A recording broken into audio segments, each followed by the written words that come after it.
Hey everyone, this is Zan, and welcome back to the Geneva Convention, where we're going to be seeing the effects of thoughts and prayers on the expansion efforts of these diplomats while they discuss the mythical war crimes of Dominions 5. As before, we're going to start with the player messages, and we have one from Ulm describing the heavy losses to beat up the independents, which honestly I thought was more than fair. That was an amazing expansion, and how they're going to actually recruit mercenary elephants this turn, or try to recruit mercenary elephants this turn. We're going to move on to a triple message from Marverni. One is offering some very cheap price to buy gems from all players. The second is talking about Code Geass, which is a pretty decent anime, and he is right. The music in it's pretty baller. And then the final message is just complaining about their cap circle, which, I mean, it wasn't too bad, especially considering they have a Gorgon. Finally, we get to Helheim, saying that they're likely the least experienced player, and it's their first time playing Helheim, but they do have a point. How hard can it be? Especially expansion with the Bless they have. They should at least have a good start out the gate. And they're very fortunate for finding a Scout province. So what little early age games I have played so far, I don't know what Scouts are. Moving on to Niefelheim, who's mourning the dead because there were a lot more cavalry than he expected. Kailasa, promising us that it worked in expansion testing. And Lanka saying how scary that was, but gosh darn did it come out clean last turn. Finally, with our message out of the way, we're going to go province by province expansion, but we're actually going to start with Lanka for the sake of my organization. So we see them attacking independents in Turim, and these crazy bastards are taking one out of Ulm's playbook and expanding with 3 sacreds, some monkeys, and a bunch of dreams. So hopes and prayers out for these guys. They're leading with their sacreds, which, as a refresher, and these will be posted in the comments below, so maybe I won't do as many refreshers going forward, but just in case, their Bless is Undying, Regeneration, and Blood Bond, making these guys extremely tanky. They absorb kind of the first hit, and then the Atavi come in. And as I mentioned before, Atavi infantry tend to have decent defense. I wouldn't say these guys are great, but the Mercata definitely do. So although they are completely unarmored, when it comes to fighting militia, they have just enough defense to survive. And these Kalamuka warriors are definitely going to be cutting someone down a turn. What is interesting is going to be here the Prophet Graja is going to try and beat up a bunch of light infantry. These are not militia. So these bastards said, we're too good to fight in the line, we're going to go for the commander. And this is dicey. This is dicey. He's down to 1 hit point, but that's okay because he does have Undying. Goes into the negative and is bleeding. The front line is shattered now from the Kalamukas. And although he is bleeding, he's able to regenerate more than the bleeding. I wonder if bleed damage gets transferred through Blood Bond, but we might never know. It looks like it doesn't. But he's able to outpace the bleeding and succeed. So thoughts and prayers definitely went out to Lanka's expansion. This was as bare bones as it gets, and wow, it worked out. It's not even in their cap circle. Holy crap. Anyways, with that done, let's move down to Ubar. And again, this looks like it's going to be the same deal. The only difference being it's going to be into these Crystal Amazons, but if he's on attack rear, he should be able to snipe these gals. Let's see if that's what happens.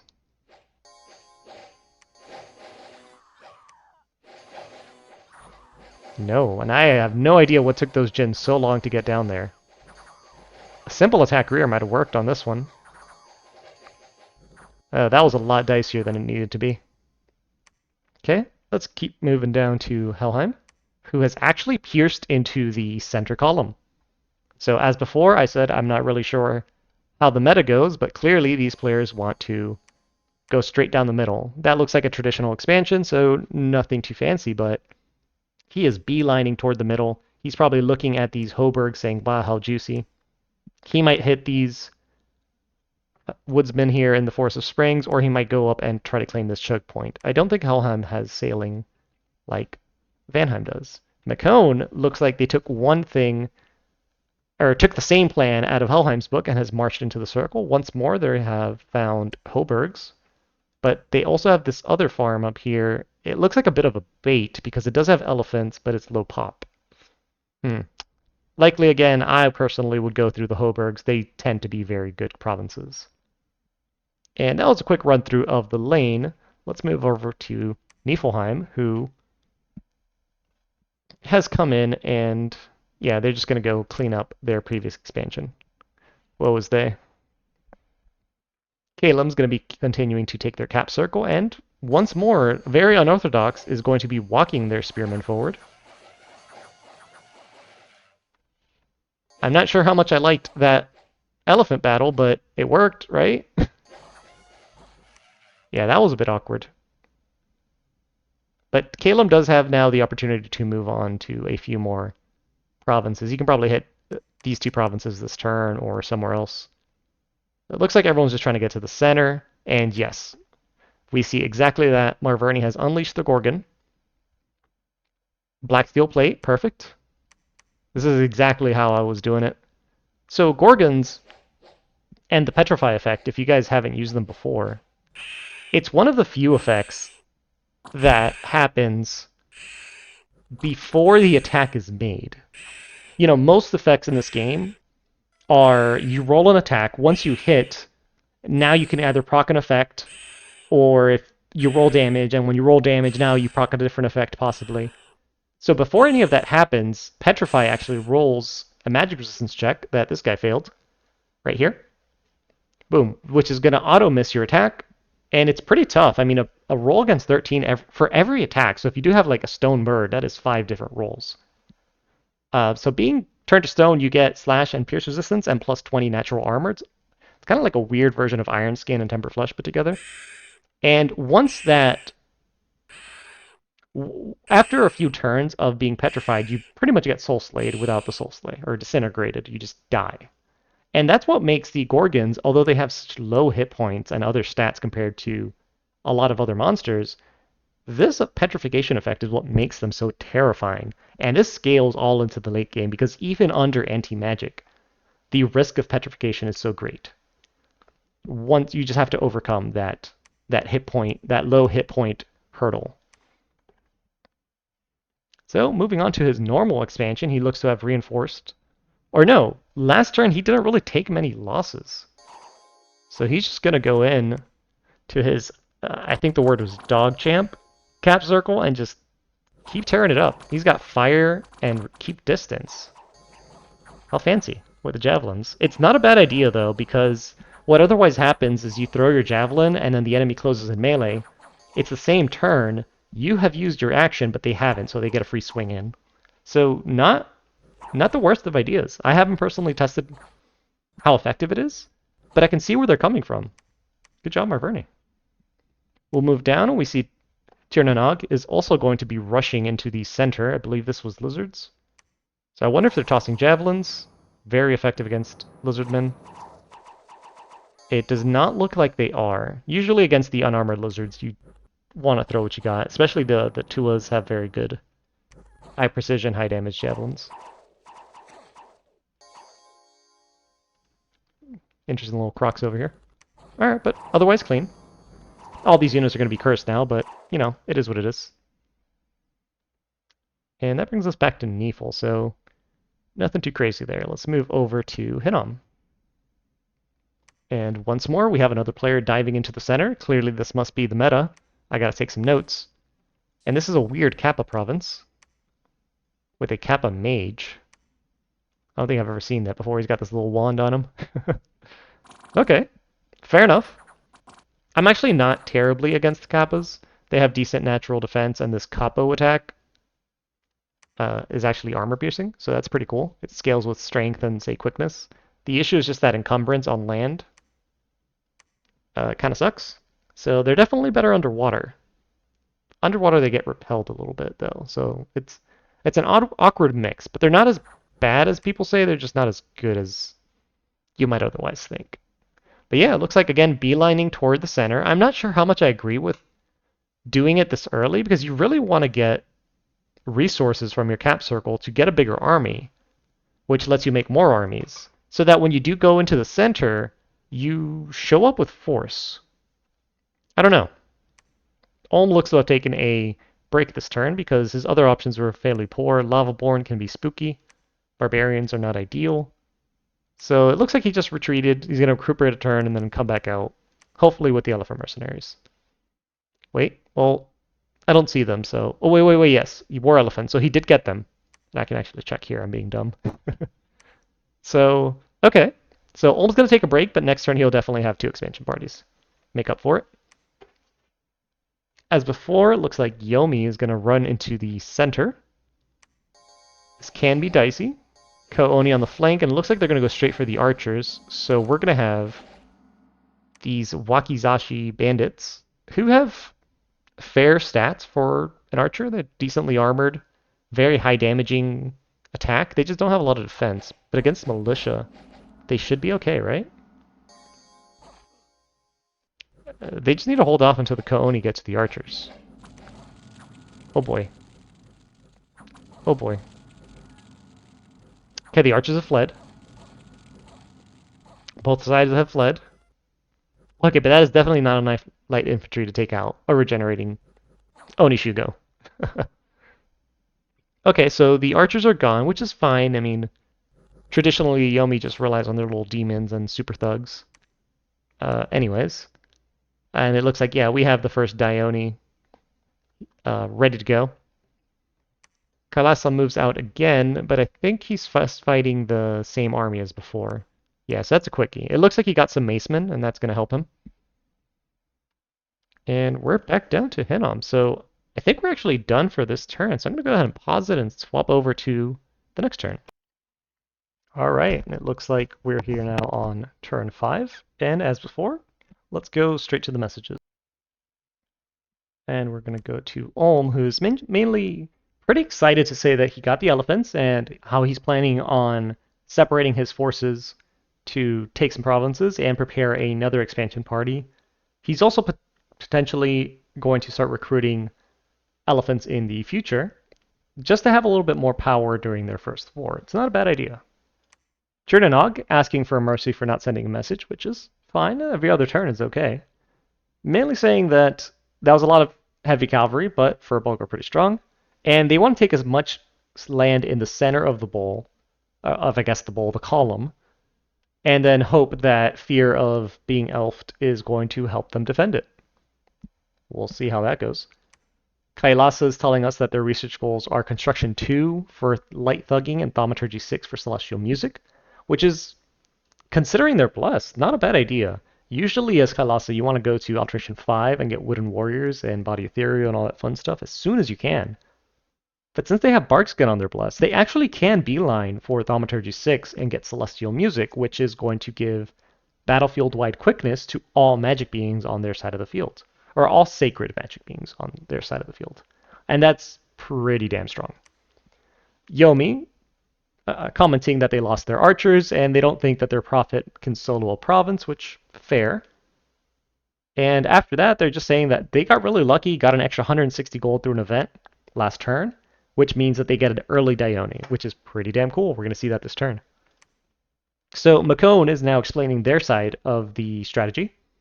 So their diplomatic efforts are going to be led by an imprisoned lich with high scales.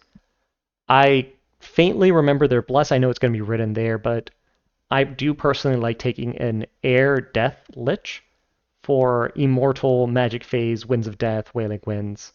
Very strong spells and very difficult to deal with in the magic phase, especially when coming from an immortal.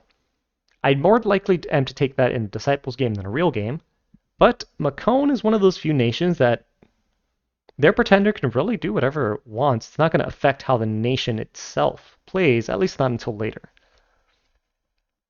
So outside of that, they do want to be doing a farcaster Knowledge of the Earth and Incinerate build, which is actually really damn strong. I've played a Mekone that's done that. And yeah, I'm pretty excited for this. This is it's definitely a good build I've seen before, so I hope it works out for them. And the last message is just Ubar talking about crystal sorceresses. Anyways, as before, we're going to look at Lanka, and we wonder, are they doing...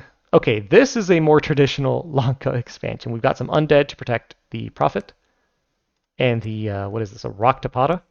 We've got our Tiger-headed Palankashas, and this province stands no chance. These guys are ridiculously strong. Look at that high attack skill, strength, health, plus the regeneration and the undying, there's no contest here. Yep.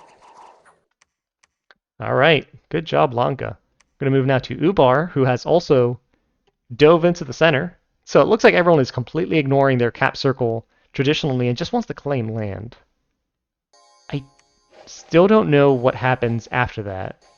Because, like, if you're doing this, right, and you're going to the center with your starting army, which is traditionally weak, and you're just taking provinces and provinces, and then you bump into the enemy starting army, and maybe theirs is stronger than yours, why don't they just take your, like, the provinces that you have cleared for them? I don't know. I don't know. I feel like I still want at least a little bit more of my cap circle before I march out. Anyways, let's stick to Ubar, who has done... Oh, did they double expand? Oh shoot, they double expanded. They've brought some Jin warriors led by a Sahir.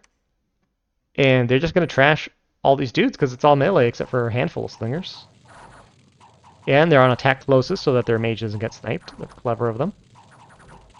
Flame Bolt, which, I mean, it's better than Fireflies. Not by much, it looks like.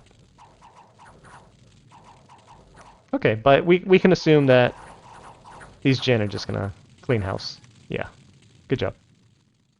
Wow, impressive. Let's move down to Helheim, who, instead of racing for the Hoburgs, has chosen to race up to Jinport to clear that out and hold that choke point.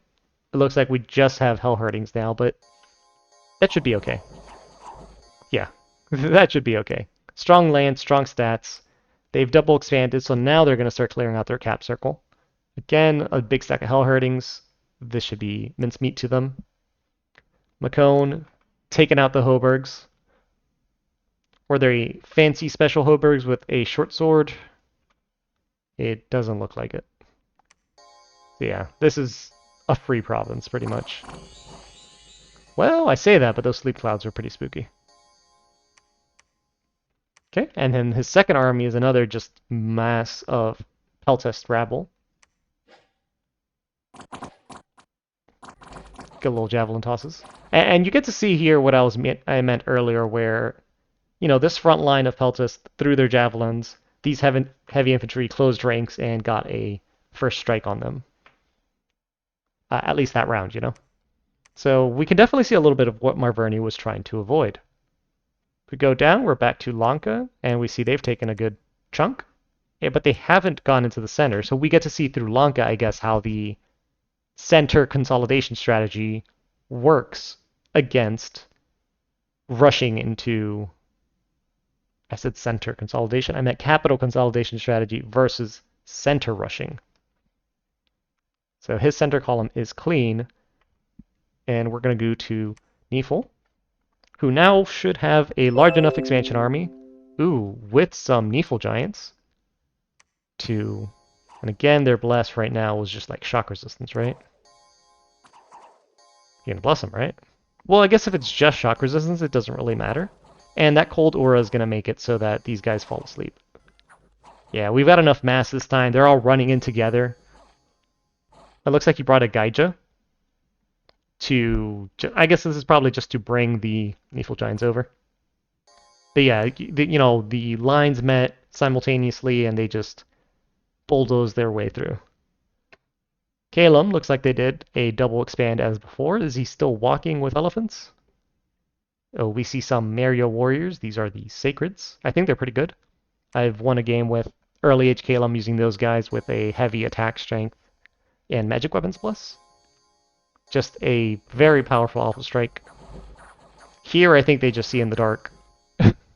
So, nothing too... Oh, they see in the dark and they're literally too angry to die. So, not the fanciest, but still pretty good against independents. And good, you know, to start massing them now. They're fairly cheap, just in case you fight Ubar. Okay, this army is still walking, though. I don't know why. But okay. If it works, I won't complain. Marverni should once more, yep, has a double expand. It looks like there's just a lot of Boar warriors now, and Carnute warriors. Does he need to bless them? I mean, it just gives them poison resistance. The larger doesn't need to be blessed. Ooh, but then firing at this guy can be spooky. Yeah, that's exactly why. That was a big hit right there. Man is brave and did not rout, though. We'll give him props. And Pigus, once again, literally just dive to the back. It doesn't matter. Or wait a little bit and then dive to the back. Yes. And now everyone, as they try and slash, they're going to get turned to mulch. Well, mulch isn't right. They're going to be turned to cobblestone. There you go. I do like how it leaves them in their attack animation. And those, you know, hits for 999, 1000, those are the disintegration effects after Petrify. Always a joy to see the Gorgon in action. Keeping in mind this is turn 4 and Marverni is now at 1, 2, 3, 4, 5, 6, including their capital. Which, for Marverni, is pretty good, I've been told. I've only played them in a blitz, so what do I know? The starting Tuas, with mostly Firbolg, continue to just march forward. I know a lot of people bash the Firbolg units, but like, okay, he doesn't have a helmet. I understand why you don't like this, but these are pretty damn good stats. He's got a spear with a lot of attack skill, 1 point more than average damage, 30% more hit points than a human, and a hell of a lot more defense. I could see why these guys are good. I don't see, other than the not having a helmet bit, why they're bad, but you're also playing a nation that has easy access to things like Arrow Fend, Protection, Mouse Body, Wave Warriors. So, I don't know. I'm a fan of the Firbolg. They can get harassed down if they're in too few numbers, and I guess they're pricier than normal units, but listen, you're playing elves. Everything's expensive. So, yeah, pretty clean here with the Firbolg. The slingers are the most questionable. They're accurate and they do damage, and there are times where you recruit these, but for the most part, eh. But yeah, Tiernanog just diving straight into the middle and grabbing what he can. Good on him. I hope he starts clearing out his gap circle because he needs. It would help to have resources. I think. I hope so. All these players are really ignoring that factor. Just want to go straight at each other's throats. Anyways, we're back to Niefel, so we're going to flip over to Hinnom, who I guess just moved back in place this turn to reinforce, and I guess now they're going to start getting their cap circle. We will see next turn. Ulm, who is now using their elephants. Yep. And just their sacreds, not their axemen. Interesting. I don't know. I think he could have double expanded this turn. There was a lot of bravery last turn, but I think he could have double expanded this turn and just sent these 5 elephants on their own here. I think it would have been okay. And then sent all the Ulmishmen not there because there's a Windmaster. I don't know if he knows that. And just sent all the Ulmishmen elsewhere. Especially like this Lavaborn province. He could probably just do it with the elephants. And send the swordsman up here to the swamp. Or I mean, I don't know if I don't think he's going to know that there's a Windmaster there, just kind of send everything in there and then be surprised, but he should be okay. I think. We'll find out. Moving back down to Yomi. I think this is the first Dione coming out, right? Hell yeah. These are some pretty lucky rolls to have them so early, too. Shijo the Dione, pretty decent pets. With a Regeneration Bless, HeatAura. I think he should be okay, especially if these guys take out the Barbarian Chief. Just leave this guy in half. Damn. Oh yeah. Very good expansion. Party right there. Watching all the Oni turn into ghosts. But they'll survive the battle. So that one's pretty clean. Doesn't look like his other expansion party did much, so that's that for him. And Kailasa is finally showing us his sacreds. I don't think the Bless is online yet, right? Yeah. So this could potentially be bloody, but there's no archers, so they should be okay, right? They're very, very strong sacreds. They just have that itty-bitty issue of not having protection. Itty-bitty. Not too big. This was clean. All right, welcome back to the game, Kailasa. Good job. Using their Macemen, they've also expanded into the center, taking out Zots. So they have Discount Mercado over here. Not the safest circle since the commanders are hittable, but the Zots land poorly anyways, so it doesn't matter. Yeah. Pretty good. Mercado actually sniping the commander, that's crazy. Yeah, welcome back, Kailasa. That was a very good recovery. And okay, we've already looked at Helheim, Lanka, so I think we're going to be good with this upload for today. And yeah, I'll see you guys next time.